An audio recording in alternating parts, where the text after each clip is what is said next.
Hello, and happy January 7th. I almost said the wrong day. And happy birthday if this is your birthday.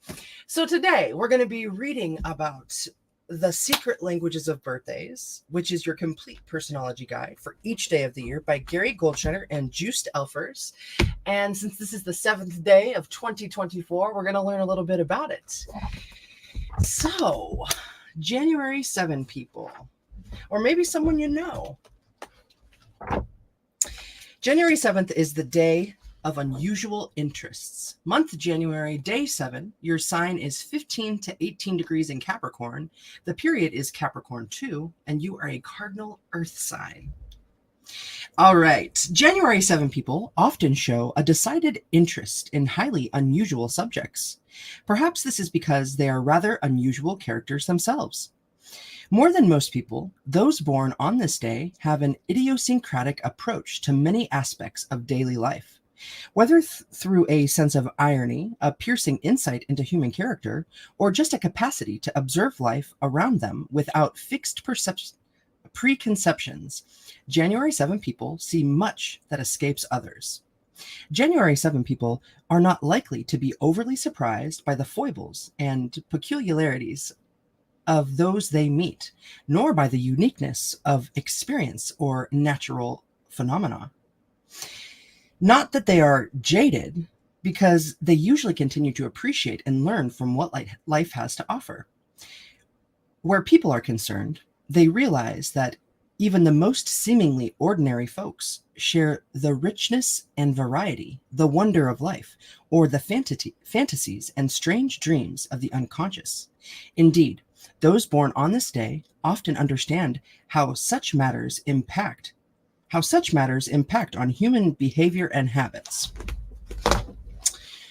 In regard to natural phenomena, January 7 people tend to see the interconnectedness of things and therefore more easily accept the coincidences, accidents, and unexplainable occurrences they encounter.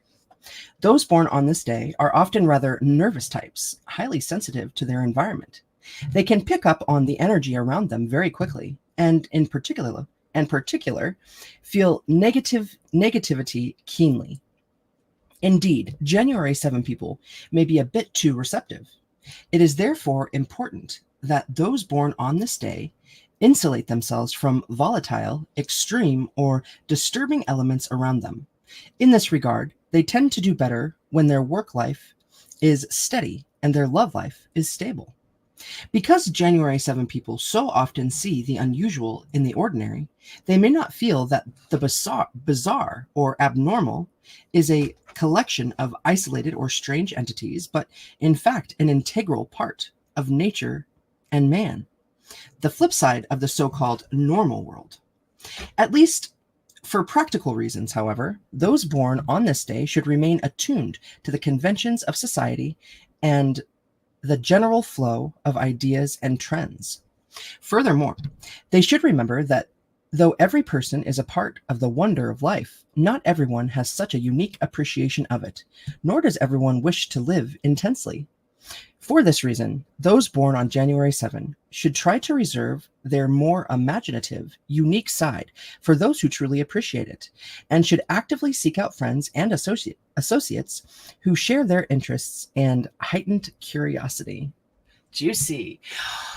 Desert Rose and Genevieve. Oh my gosh. Welcome you all. Welcome everyone. Desert Rose, I've been thinking about you. I've been sending you the goodbye. And Annie D. Oh my gosh. Welcome in. Happy New Year. Happy New Year. Especially to Rose, because I've wished Annie and Genevieve Happy New Year, but Happy New Year to you too. So dang. All right. So we're going to continue on January 7th. We're going to read about the numbers and the planets next. Dang. It makes me so happy to see you all. Sunday. All right.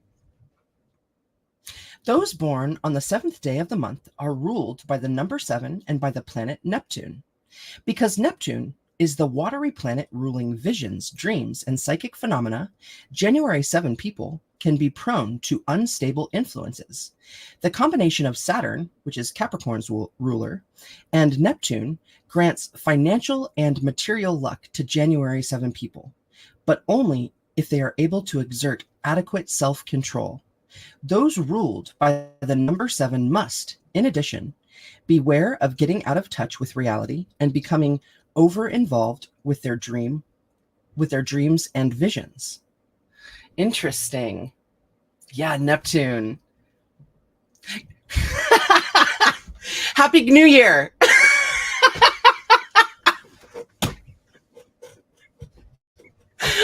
I can't believe I've been on the earth for 40 years and I've never been wished a Happy New Year before.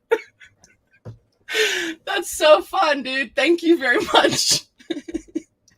All right, tarot. The 7th card of the major arcana is the Chariot, which shows a triumphant figure moving through the world, manifesting his physical presence in a dynamic way.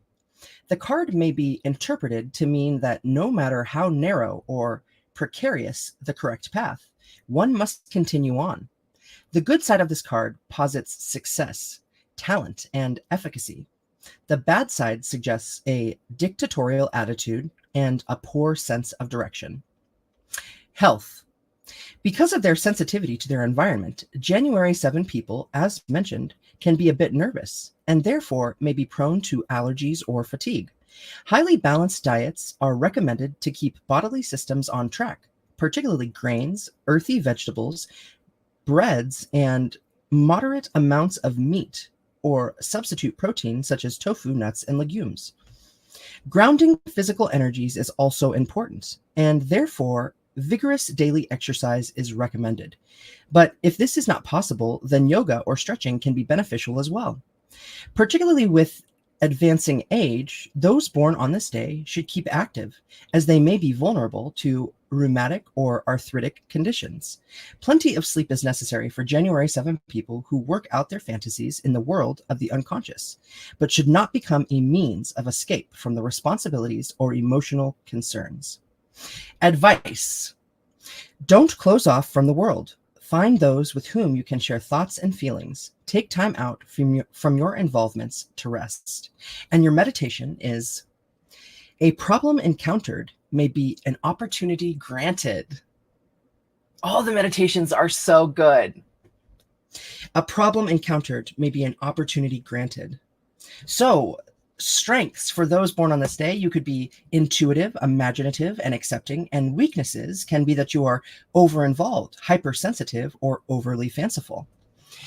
Those born on this day: Bernadette of Lourdes, Marie Bernard Subiros, a French saint, had visions of Holy Mother, accomplished miraculous cures at Lourdes Spring. Subject of novel and film, The Song of Bernadette.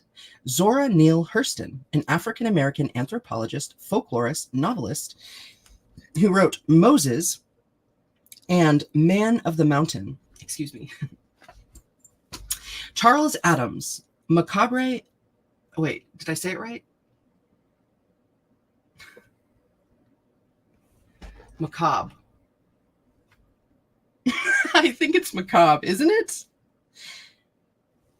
Why is there an R-E? Hey, PPR, good to see you. Ah, I love you, Desert Rose. Ditto. Is it macabre? Is that what that is? Okay, so M-A-C-A-B-R-E. Anyone?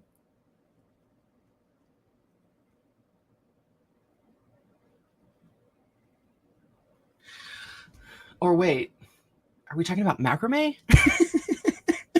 No, it doesn't say that. Okay, it's macabre. It's macabre. Thank you so much, you all.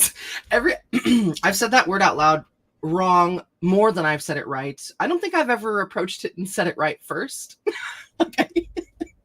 Okay, so, all right. So Charles Adams with 2 Ds, macabre cartoonist and Adams Family creator. Sweet. Okay. If I would have continued, I would have probably known. Anyhow, William Peter Blatty, or Blady, Blatty, a novelist of The Exorcist. Jean-Pierre Rampal, a French flutist. Nicolas Cage, film actor.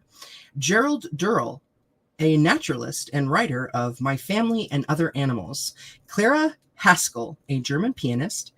Nicholas Zabaleta, a Spanish harp virtuoso. Oscar Dominguez, a Spanish surrealist painter. Irvine Page, a medical research scientist, isolated and identified angiotensin and serotonin. Whoa! Juicy. Millard Fillmore, U.S. president, succeeded to office after death of Taylor, attempted to keep the nation unified. Robert Duncan, a poet of derivations. Francis Poulenc, Poulenc, a French composer. Terry Moore, film actress, Howard Hughes' wife. 10 to 44 million award, writer of Howard Be Thy Name. Kenny Loggins, guitarist, singer, songwriter, Loggins and Messina. Does that mean kitchen? Henry Red Allen, a jazz trumpeter. Bernard Finch, a physician, murderer, shot wife in back, affair with nurse, both sentenced to life. Orville Faubus, Arkansas governor, opposed integration. And Claude R. Kirk, a Florida governor. Boom. Therasia, it's so good to see you. Happy New Year. Oh my gosh, welcome. Okay, so next, what we'll do for this day is I'm going to pull a card from the Sacred Destiny Oracle, and we'll get some energy for the day. And this deck was created by Denise Lynn. Did she do the artwork and? Interesting. Normally there's two authors. Normally it's like the creator and then the art, right? All right, we'll do it to it.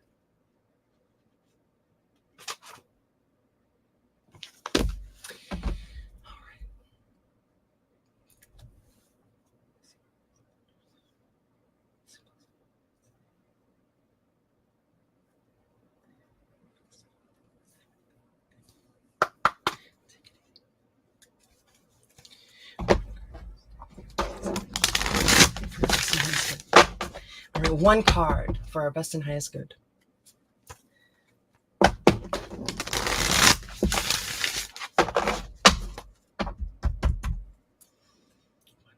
One more shuffle.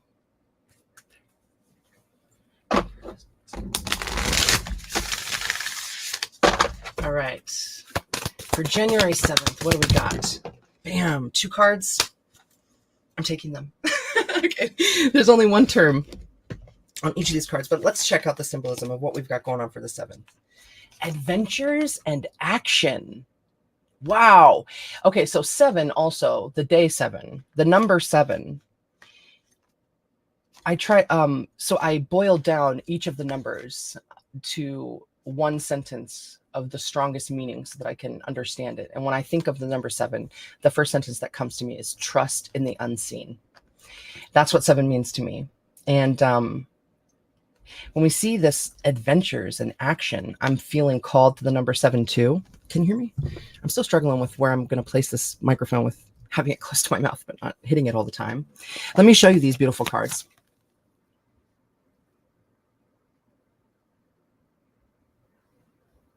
Okay, I'm just trying to get stuff even here. Adventures and action. Don't they go hand in hand? We keep doing the same thing. We keep getting the same thing. So with this trust in the unknown, I mean, let your imagination soar. The actions to be taken into your life for 2024 will bring you many adventures. That doesn't mean that you have to step before you're ready, but it does mean, I think, cultivating this, or it could do you some good. It could do us all some good to cultivate a closer relationship to spirit, to help guide us in that direction and help guide each of our actions so that they're motivated from a very grounded and authentic place inside of us. And this action that we're taking too, there's a storm, it seems, in the background. Maybe it's a storm that's clearing though. So it feels like there is a lot of things that you are settling now in this present moment, and calmer waters are coming, but you still seem to be There seems to be a lot of emotions surrounding you that you're working through. And that's a good thing, right? Because our emotions are here to guide us. So keep those in mind when you take your steps forward. They'll be guided by your emotion, by your spirit. And then also with these oranger colors, I'm feeling like a more of like a that is that one. I think that's your solar plexus chakra with that orange energy. It's like dealing with a belief in self and self-worth, these colors, and then yellows rising up. So yeah, these emotions that you're dealing with, you are worthy. You're worthy, and spirit's here to help you work through these thick emotions. It's like a big old wave rolling around. There's always the ebb and flow of life with you here. And yeah, as you work through these, look how this water turns to like a more clear path, right through the river and down. And also look at, we've got lots of messengers in there. How many are there? Are there 7? Let's see. 1, 2, 3, 4, 5, 6, 7, 8. I count 8. This is an 8 year for abundance. Colorful birds, colorful flowers, opening, blooming, and lots of green foliage here. So always a good idea to get yourself out in nature to find that stillness inside, and look to the messengers, the birds. Look to other animals that you see out in the world, wherever you may be. Even sometimes when we don't see them, we hear them. One time I had a bird last year. Was this last year? Oh my gosh, time is so weird. I think it might have actually been the year before. I had a bird. I was getting ready to go to work in the morning, and this blackbird just flew into my bathroom window. That had never happened before, but when it did happen, I was like, oh shit, someone's coming. I didn't know who it was, but I knew that someone was coming. And I went down to work, and I told my friend, she's like my sister, Johanna, that I work with, and my actual sister who was there, that dude, this blackbird flew into my window this morning, and I don't know who's coming, but oh my gosh, look at this. Marilyn, Trace B, welcome. Happy New Year, everyone. It's so good to see you. It's wonderful to see you. So I tell my sisters and at work and stuff, and like 2 hours later, my best friend from high school was in town from Florida, and she came in and saw me.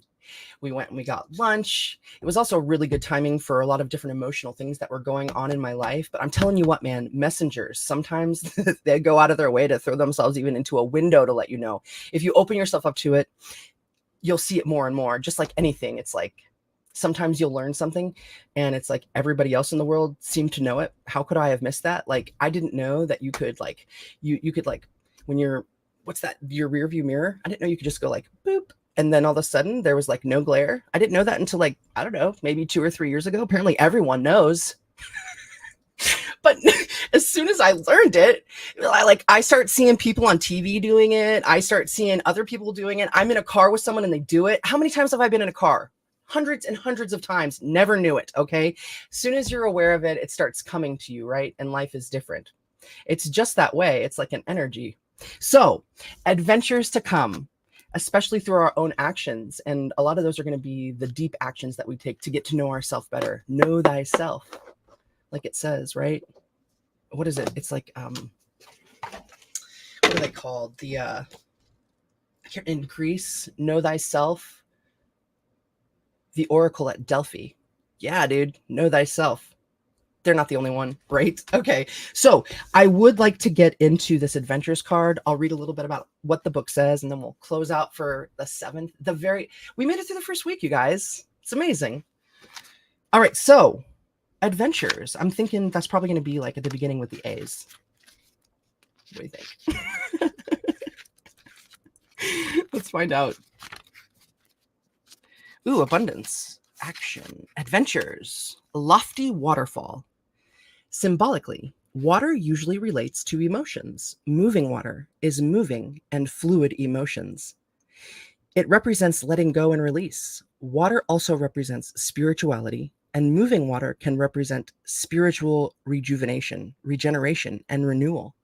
Water falling from a great height, such as a lofty waterfall, intensifies every meaning of water.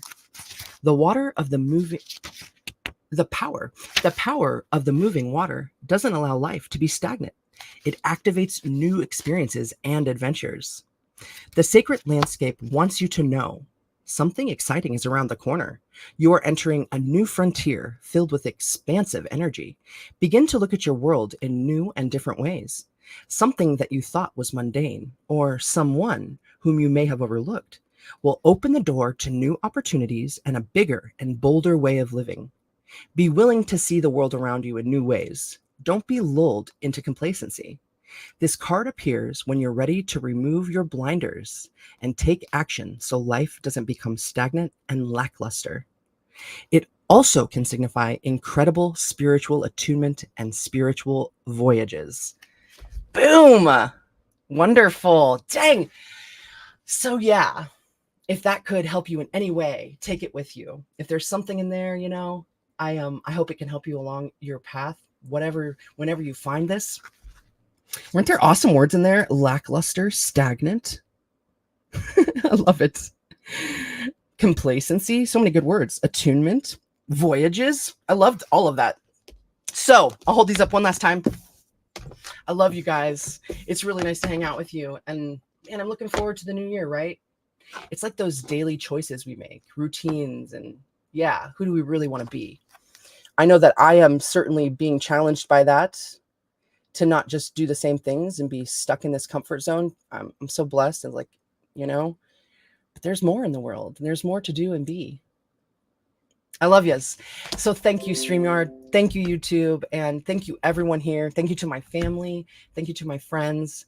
Above all, thank you to Spirit. Thank you to the universe. And thank you to all of our blessings. I love you guys. Mwah! I will see you so soon. Thank you.